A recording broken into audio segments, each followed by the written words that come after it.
Hi everyone and happy Monday. It is Monday, March 30th. For reading today, we're going to be talking about main idea. The work that we're going to be doing today is going to really help you as you independently do your work using Newsy LA on Tuesday, Wednesday, Thursday, and Friday. So let's go over today's objectives. Today, we're going to engage in a close reading of the informational text. It's not just a game. Then we're going to determine the gist or the main idea of It's Not Just a Game and support our thinking with at least two pieces of. I want to give you an idea of what this lesson is going to look like. First, we're going to talk about what is main idea. Then we're going to review one important informational text feature. We'll review the close reading process, and then we'll closely read each section of It's Not Just a Game. Then we'll determine the gist of each section. We're going to determine the main idea of the article and support it with two pieces of evidence. Then you're going to need to complete the exit ticket that is in Google Classroom.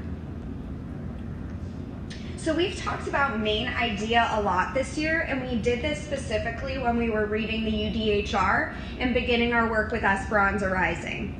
So the main idea is what the text is mostly about.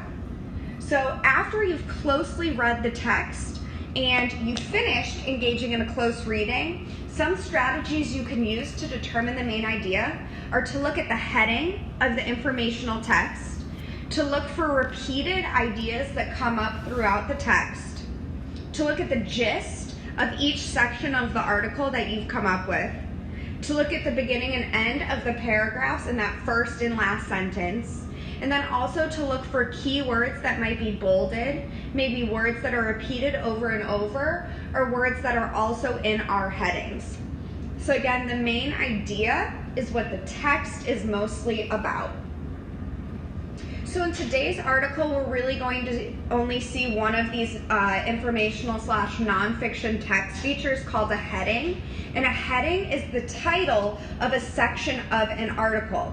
And so this is really going to help us understand the informational or nonfiction text we're reading when we're able to identify a text feature such as heading.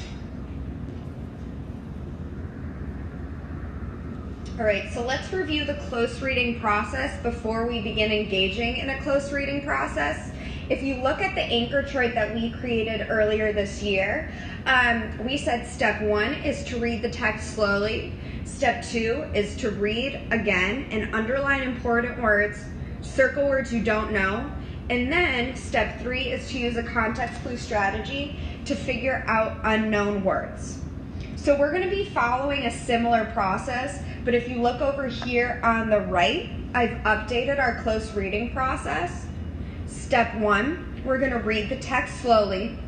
Step 2, we're going to read the text again. We're going to underline important words, circle unknown words. Step 3, use context clue strategies to figure out the meaning of unknown words. Step 4, we're going to determine the gist of each section of the article. Step 5, we're going to determine the main idea of the article and support with evidence. So we might not follow these steps perfectly, but these are kind of an outline of how we will be engaging in a close reading today.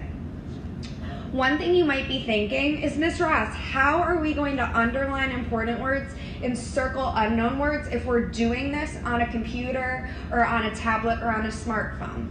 Well, if you go to our classroom website, there's a video that tells you how to highlight and comment on words in Newsy LA.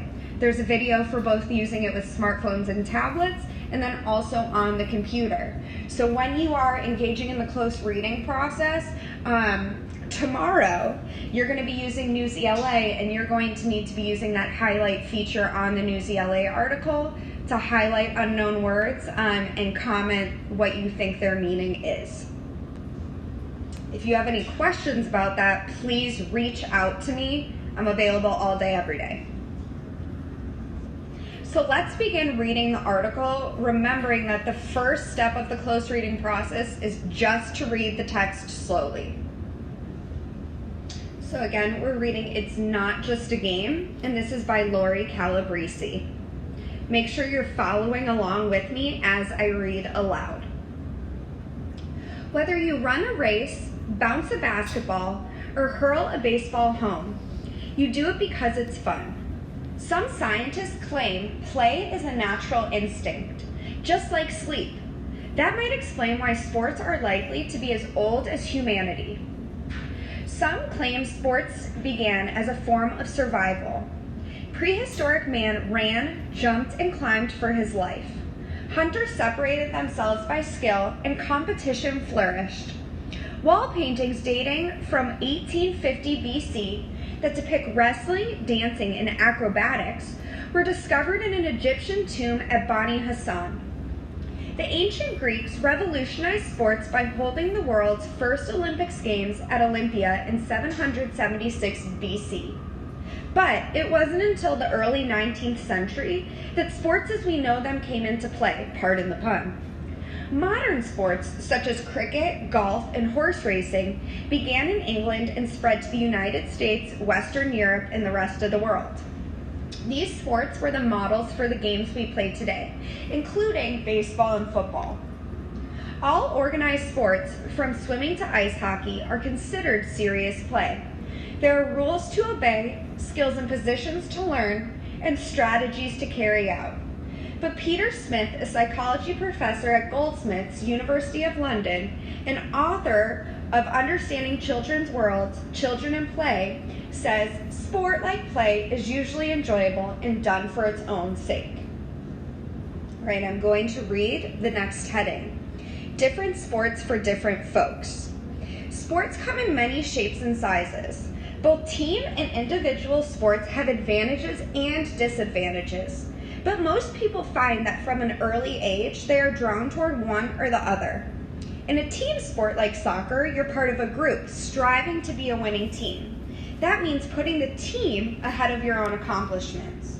You must learn to get along with your teammates and share responsibility.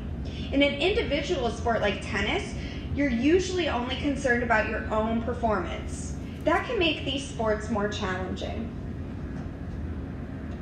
Right, the next heading, the ultimate value of sports. Whether it's football or golf, there's little doubt about the value of sports.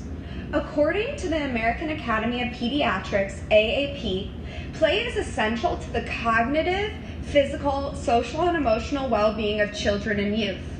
Play not only exercises our bodies, but it also exercises our minds. Sports teach us about ourselves and our world. We learn how to negotiate plans, settle disagreements, and how to monitor our attitude. The skills we learn playing can be applied to school and work.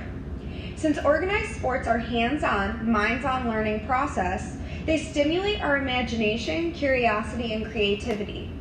The growing science of play is armed with research claims that play, and thus sports, is important to healthy brain development.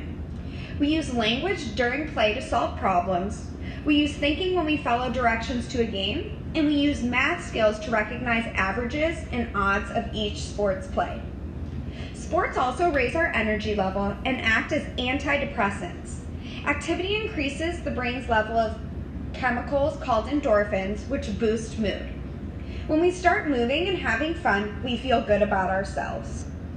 All right, so we just finished step 1 of the close reading process, where we read the article slowly. If we go back to the close reading process slide, we see that the next step is to read the text again, underline important words, and circle unknown words. So what I'm going to do is I'm going to complete the close reading process up to step 4 for each section of the article. So that means for the first section, I'm going to read it again, underline important words, and circle unknown words, use context clue strategies, and determine the gist. Once I finish that for one section, I'll move on to the next section. All right, let's reread It's Not Just a Game by Lori Calabrese. As I read, I'm going to be underlining important words, and I'll be circling unknown words. Make sure as I read, you're reading along with me. Whether you run a race, bounce a basketball, or hurl a baseball home, you do it because it's fun. Some scientists claim play is a natural instinct, just like sleep. That might explain why sports are likely to be as old as humanity. Some claim sports began as a form of survival. Prehistoric man ran, jumped, and climbed for his life. Hunters separated themselves by skill, and competition flourished.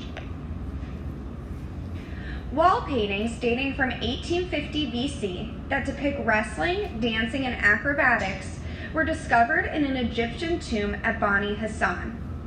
The ancient Greeks revolutionized sports by holding the world's first Olympic Games at Olympia in 776 BC. But it wasn't until the early 19th century that sports as we know them came into play, pardon the pun. Modern sports such as cricket, golf, and horse racing began in England and spread to the United States, Western Europe, and the rest of the world. These sports were the models for games we play today, including baseball and football. All organized sports, from swimming to ice hockey, are considered serious play. There are rules to obey, skills and positions to learn, and strategies to carry out. But Peter Smith, a psychology professor at Goldsmiths University of London and author of Understanding Children's Worlds, Children and Play, says, sport-like play is usually enjoyable and done for its own sake. So let's go over some of the words that I circled and underlined. So words that I did not know as I was reading were instinct, humanity, prehistoric, flourished, revolutionized, and psychology. Something that I thought was a really important phrase was when it was talking about organized sports, it was saying that they're serious play, which I thought was talking about how important they were. So now let's use context clue strategies to determine the meaning of the unknown words that I circled. So the first word there, it says, some scientists claim play is a natural instinct just like sleep. I don't know what an instinct is, but I'm gonna look around the word. So it says it's natural and it's just like sleep. So I'm gonna make an inference. I know that when we sleep, that's just something that we do. We don't really have to think about it. So I think an instinct is that it's just like something that you do kind of naturally, or something you do without thinking about it. So I'm gonna write that up here. Something you do. Ooh, that's a little big. One second. Bear with me as I learn how to use technology. It's something you do without thinking about it.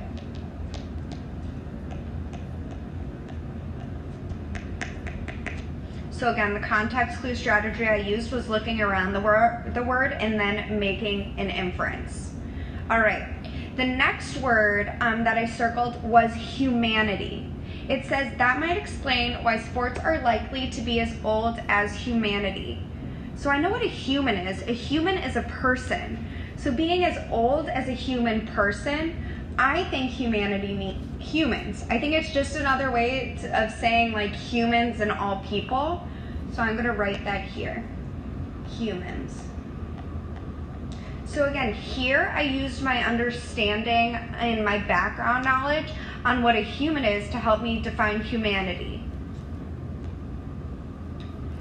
The next unknown word that I circled was prehistoric. It says prehistoric man ran, jumped, and climbed for his life. Well, I know that the word historic means history, and the prefix pre means before. So prehistoric, I think, means prehistory.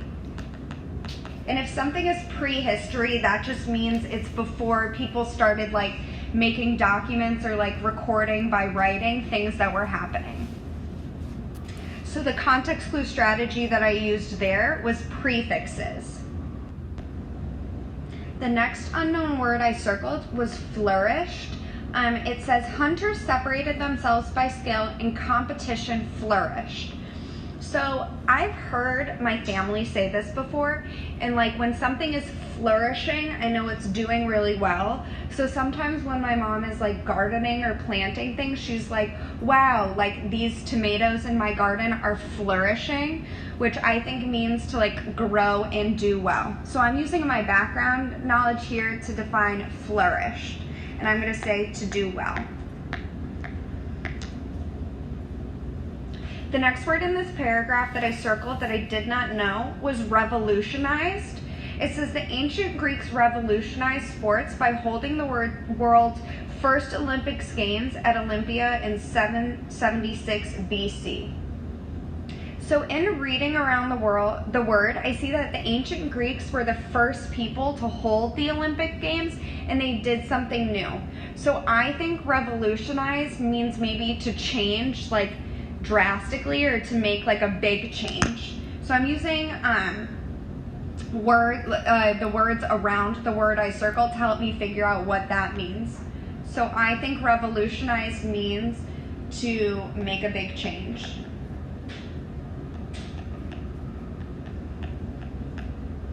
So essentially here for revolutionized, I made an inference. I inferred the meaning based on the words that were around the word I circled. Then the last word that I circled was psychology. So I actually studied psychology in college, so I have background knowledge. Psychology, ology means the study of, that's what that suffix means. Psychology is the study of human behavior.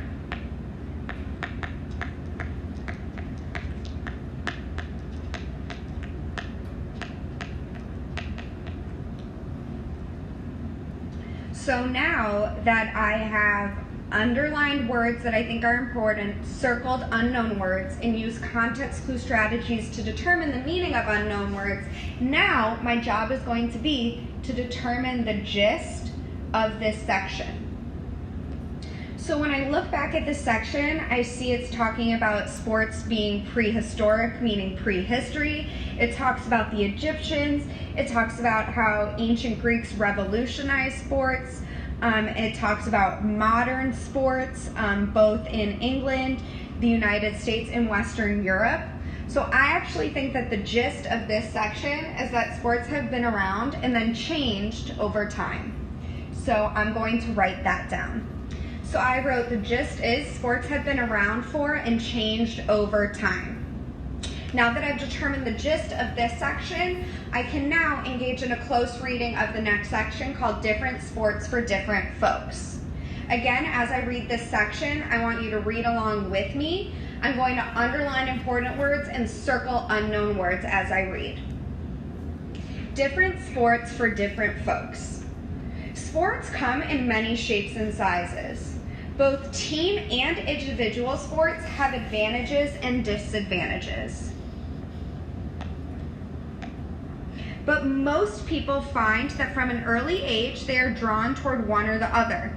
In a team sport like soccer, you're part of a group, striving to be a winning team.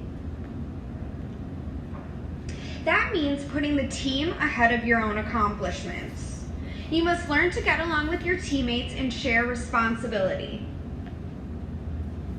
In an individual sport like tennis, you're usually only concerned about your own performance.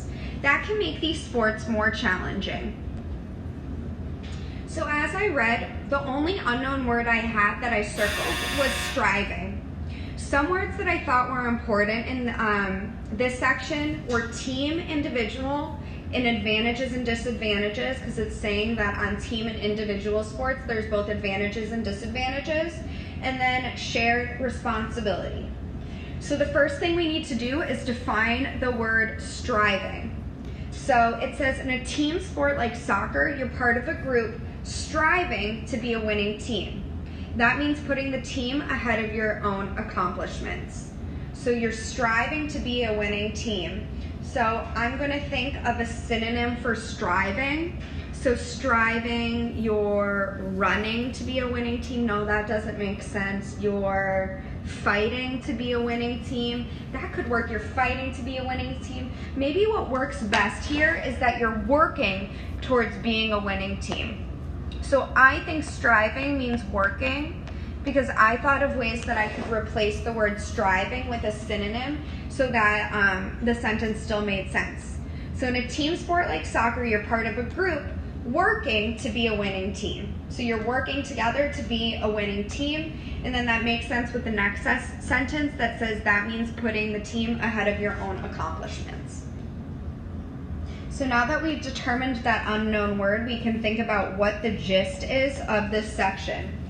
So in this section, it talked about how there's team and individual sports, there's advantages and disadvantages, and it talks about working together or working individually.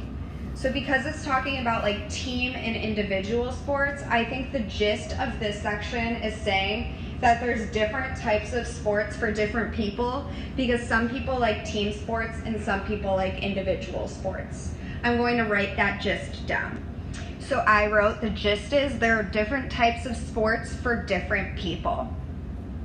All right, we've determined our unknown words, the meaning of our unknown words and the gist of the first two sections. Now we need to do the same thing with the last section of the article. So thank you for following along with me.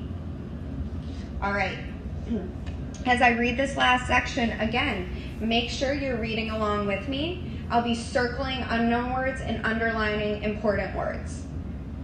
The ultimate value of sports. Whether it's football or golf, there's little doubt about the value of sports. According to the American Academy of Pediatrics, play is essential to the cognitive, physical, social, and emotional well-being of children and youth. Play not only exercises our bodies, it also exercises our minds. Sports teach us about ourselves and our world. We learn how to negotiate plans, settle disagreements, and how to monitor our attitude. The skills we learn playing can be applied to school and work.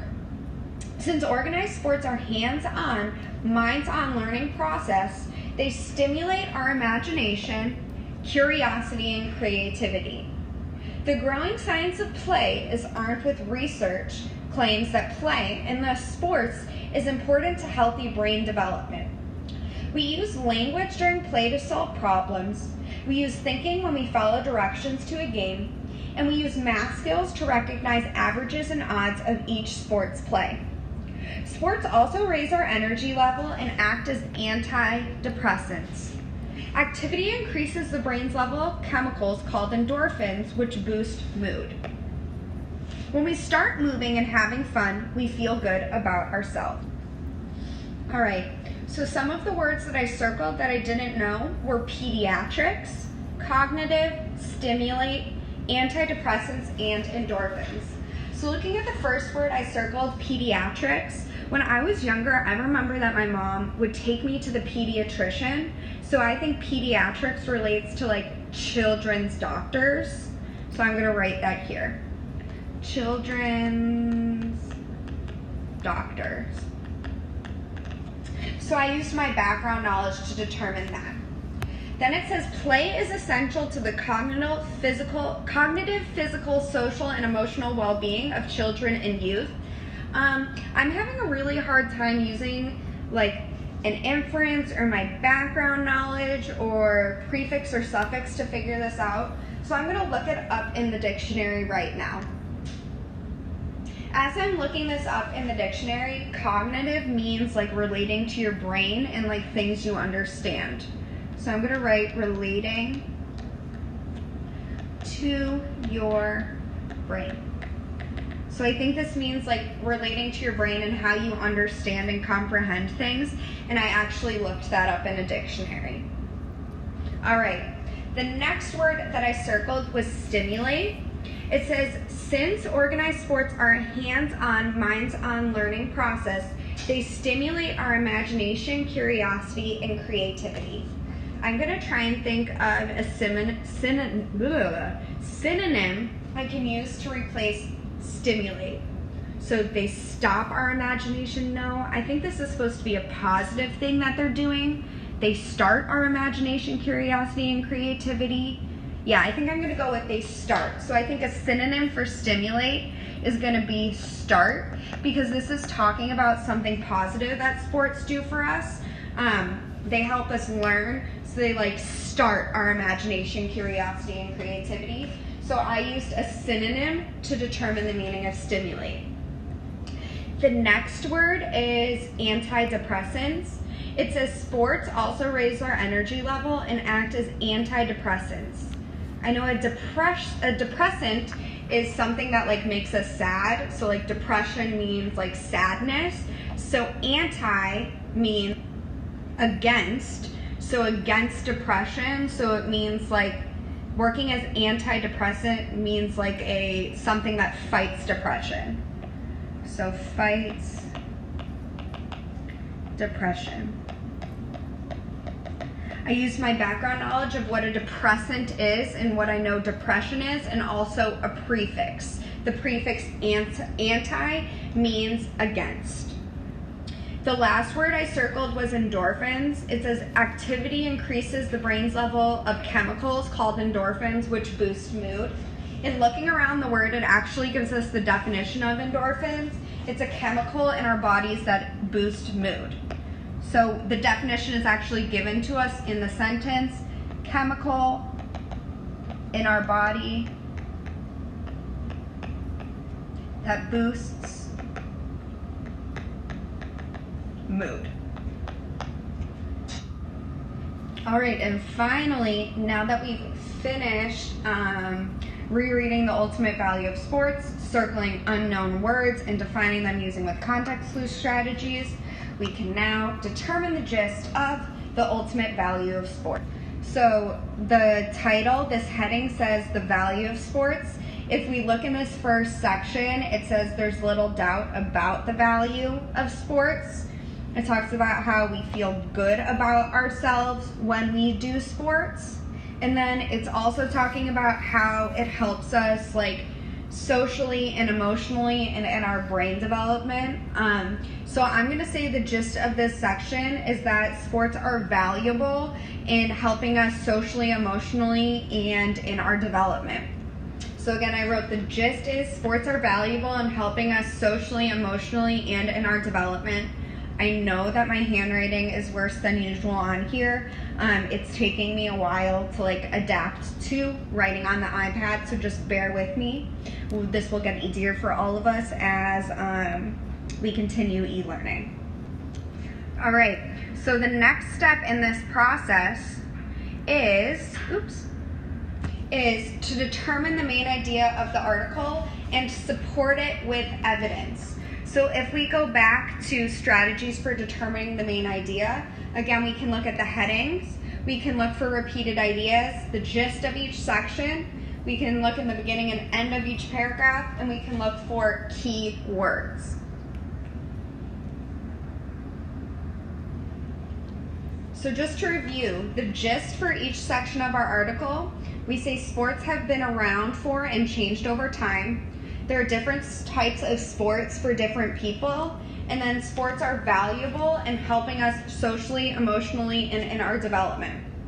If we look at the headings, we see different sports for different folks, and we see the ultimate value of sports. And a word that I saw come up over and over again here is value. So if we look in this last section, we have value here. We see value.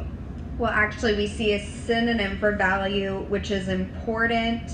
And then we see value in the heading. So when thinking about what the main idea, I think the main idea when bringing together all these gists is that there are many different types of sports which have changed over time, and they can teach us valuable lessons that we can bring into our personal lives. So I'm going to write that down on the next slide. All right, so I typed just that I think the main idea of It's Not Just a Game is that there are many different types of sports that have changed over time, and they can teach us valuable lessons that we can bring into our personal lives. Now remember, I need two pieces of evidence to support my thinking. So I'm saying there's different types of sports that have changed over time, and they teach us valuable lessons. So the first piece of evidence I'm going to talk about is going to have to do with there's many different types of sports that have changed over time. So if we look back to that first page of the article, it starts by talking how sports date back to as far as like prehistoric man, so before history. But then in the second section, different sports for different folks, it talks about how some different types of sports that there are team and individual sports, and those have advantages and disadvantages. So I'm going to put those two together, that sports date back as far as prehistoric man, and that there's also team and individual sports.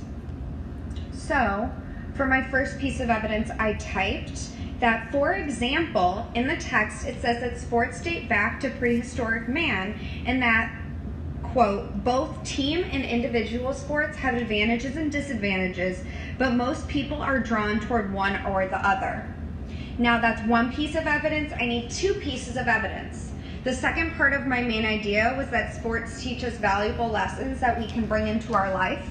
So if we look back at the second page of the article, the gist was that sports are valuable in helping us socially and emotionally in our development.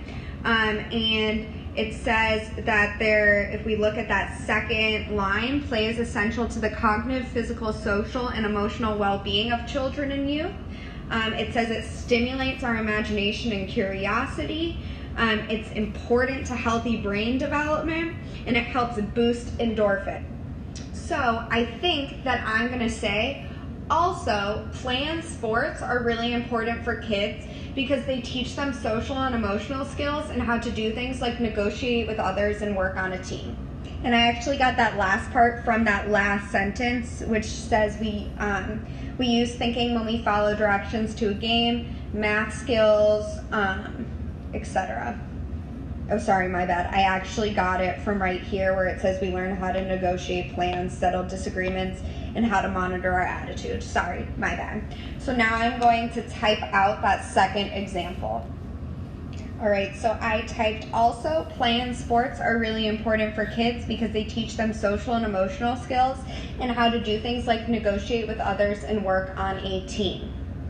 So I want you to see how in order to determine the main idea of this article and support it with two pieces of evidence, we needed to engage in the close reading process. So we needed to read it once slowly, read it again, use context clue strategies to determine unknown words, determine the gist of each section as we were reading, and then we came up with the main idea and supported it with two pieces of evidence. So again, the main idea we came up with is, I think the main idea of It's Not Just a Game is that there are many different types of sports that have changed over time, and they can teach us valuable lessons that we can bring into our personal lives. For example, in the text it says that sports date back to prehistoric man, and that both team and individual sports have advantages and disadvantages, but most people are drawn toward one or the other. Also, play and sports are really important for kids because they teach them social and emotional skills and how to do things like negotiate with others and work on a team.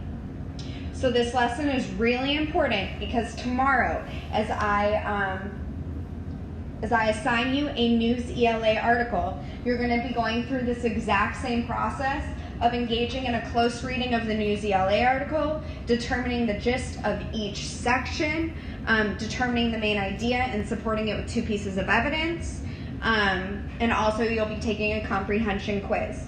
So hopefully you found this video helpful. I know that it was a little long, but this is our reading lesson for today. Make sure you go into Google Classroom and now complete the exit slip that is attached to the assignment as a Google form. Have a great rest of your Monday. Make sure you complete all other assignments in Google Classroom. Miss you all very much.